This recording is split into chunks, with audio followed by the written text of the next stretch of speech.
Hello everybody. This is a quick little tip that I use all the time to more accurately target certain areas for some of my effects, most commonly digital diffusion filtration. Now before we hop into Resolve, I do want to just explain briefly why I'm doing it digitally and not practically.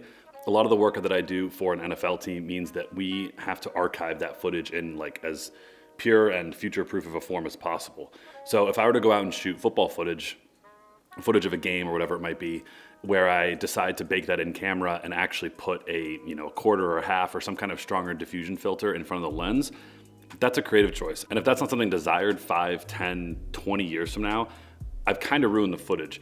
Now, obviously, being able to stylize the footage for a variety of edits is really important, but since I kind of owe it to the archiving and owe it to the future proofing of the footage to shoot as clean as I can, the diffusion filtration oftentimes happens in post. So this is a little tip that I've come across in Resolve that has helped me target some of the areas so that I can have a little bit more control over where the diffusion is happening. All right, let's hop into Davinci Resolve. So essentially this clip is normalized already into Rec 709, Gamut 2.4 through the wide gamut intermediate, and I'm doing my color management on the node level. My effects usually go on this node right here, and there's reasons for how my node tree is set up, but that's something I'll get to in a later video. But the plugin that I use for digital diffusion filtration is called Scatter, and you pick your intermediate space, and then you can pick your variety of different diffusion filter types, different family types. If you're familiar with them, and if you're not, I recommend testing in a local rental house or reading Tiffin's Triangle of Diffusion online. It's very helpful. Anyway, that aside, if you just go and apply a diffusion filter of your choosing, it's gonna try its best to make it accurate to the entire image. So I'm gonna on off it real quick. And as you can see, it does what a Hollywood Blackmagic somewhat does, but it applies everywhere. So what I do to more accurately target this is I click on the node and I go over here to my qualifier and I disable hue and saturation, turn on the mask so I can see what I'm doing, and I'll bring up the low until it starts to get rid of the parts of the image that I don't want the filter to affect. What I've done is I've only selected certain luminance areas for the diffusion filtration to work. So instead of applying across the board here, and so while I may want the effect to bloom some of the highlights, for example, but not lower contrast in the shadows, if you just apply the filter to the entire image, you're gonna be at the mercy of what it does to the entire image.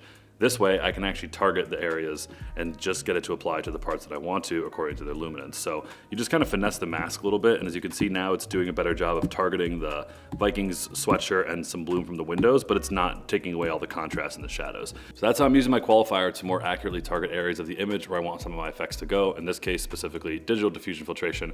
And now actually one little bonus tip is I'll do this in denoise, but I'll actually do the opposite. So in my noise reduction node, I'll come in and let's say add, I don't know, a little bit of noise reduction.